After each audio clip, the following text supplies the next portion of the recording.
सार्वत्रिक गैरसमज होता, तसं मी आता आरोप कोणावरती करणार नाही. पण भ्रष्टाचार काय हटला नाही. उलट या सरकारच्या काळात तो जास्तच वाढलेला आहे देशात आणि राज्यात. पण जरांगे पाटलांचं उपोषण जे आहे हा एक वेगळा विषय आहे. संपूर्ण महाराष्ट्रातला मराठा समाज त्यांच्या मागे ठामपणे उभा आहे दिसत आहे. राजकारणातले काही मराठा नेते नसतील, पण सामान्य मराठा समाजाचा माणूस त्यांच्या मागे उभा आहे. गेल्या काही दिवसापासून त्याने जेव्हा नव्यानं उपोषण सुरू केलं त्यानंतर त्यांची प्रकृती सातत्यानं खालावत आहे आणि हे उपोषण त्यांच्या जीवावर बेतू शकतं हे स्पष्ट झाल्यावरती आमच्या सगळ्यांची भावना होती. उद्धव ठाकरे हे त्यांच्याशी स्वतः बोलले.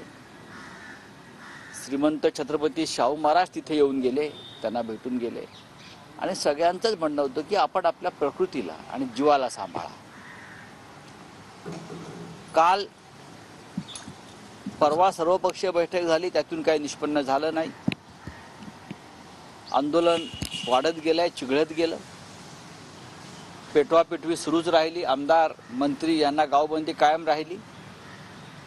अखेर काल सरकारच्या वतीनं जे शिष्टमंडळ गेलं त्यानंतर त्यांनी सरकारला जी मुदत दिलेली आहे पुन्हा 2 जानेवारीपर्यंत, त्यानंतर उपोषण मागे घेतलं. उपोषण जरी मागे घेतलं असलं तरी पेच कायम आहे.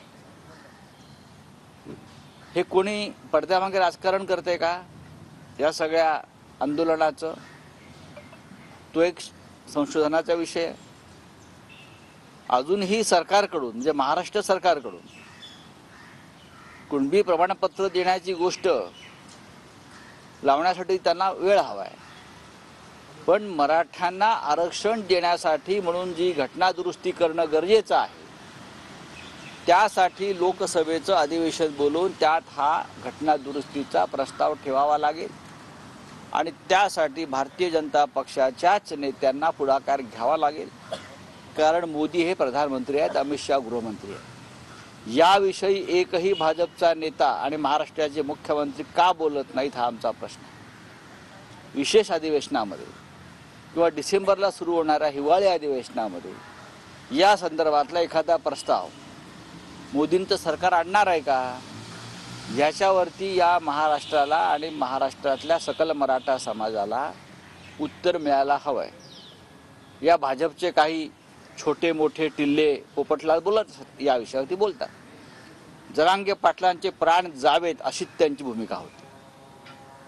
सर्वपक्षीय नेत्यांनी आवाहन केलं आणि सरकारला वाटलं हे प्रकरण आपलं अंगलट येईल आणि अख्खा महाराष्ट्र त्यातून पेटेल म्हणून त्यांनी काल जरांगे पाटलांना आश्वासन दिलं आहे आणि सध्या तूर्त हे उपोषण थांबवलं आहे. पण महाराष्ट्राची परिस्थिती गंभीर आहे, अस्थिर आहे आणि महाराष्ट्र खतखततो. याबाबत राष्ट्रपती असेल, पंतप्रधान असेल यांना तुम्ही पत्र देणार का विशेष अधिवेशनासाठी आणि याबाबत तुम्ही जाणार का, भेटणार? एक लक्षात घ्या, आम्ही वारंवार ही मागणी करतो ना, पत्र कशाला द्यायला हवं? सरकारला कळत नाही. देवेंद्र फडणवीस हे एवढे चाणक्य आहेत, नरेंद्र मोदी अमित शहा चाणक्य आहेत, भाजपमध्ये चाणक्यांची फौजच आहे. त्यांना माहीत नाही की विशेष अधिवेशन बोलवल्याशिवाय किंवा येणाऱ्या अधिवेशनामध्ये हा प्रस्ताव आणल्याशिवाय हा विषय मार्गी लागणार नाही. जसं मागे आपण एक 5 दिवसाचं विशेष अधिवेशन बोलून महिलांविषयीचं विधेयक मंजूर करून घेतलं, तसाच हा विषय आहे. यासाठी आम्ही पत्र कशा करता लिहायला पाहिजे? सर, हिंदी में जानना चाहेंगे, जरांगे पाटिल ने अपना उपोषण वापस लिया है, सरकार ने कुछ आश्वासन दिए? देखिए, सरकार हमेशा आश्वासन ही देती है. सरकार हमेशा आश्वासन ही देती है. अन्ना हजारे जब अनशन पर बैठे थे भ्रष्टाचार के खिलाफ, तब बहुत से आश्वासन दिए थे. उसमें से एक भी पूरा हुआ क्या? अन्ना हजारे वहाँ के वहाँ है, उनके गांव में बैठे हैं अभी. भ्रष्टाचार चल रहा है, भ्रष्टाचार बढ़ रहा है. सरकार बदल गई और भ्रष्टाचार का ये भी बदल गया, रूप भी बदल गया. जरांगे पाटिल जी ने जो उपोषण कल छोड़ा है अनशन, उनकी वजह है कि उनको आश्वासन दिया गया, आश्वस्त किया गया कि मराठाओं को कुणबी प्रमाण पत्र दिया जाएगा और उनको आरक्षण मिलेगा, लेकिन उससे मुद्दा हल नहीं होगा। आपको अगर मराठाओं को आरक्षण देना है, ओबीसी या आदिवासी के आरक्षण को कोई भी धक्का न लगा के, तो आपको संशोधन करना होगा कॉन्स्टिट्यूशन में, और इसीलिए आपको लोकसभा में या पार्लियामेंट में एक प्रस्ताव लाना पड़ेगा। उस बारे में कोई बात नहीं कर रहे।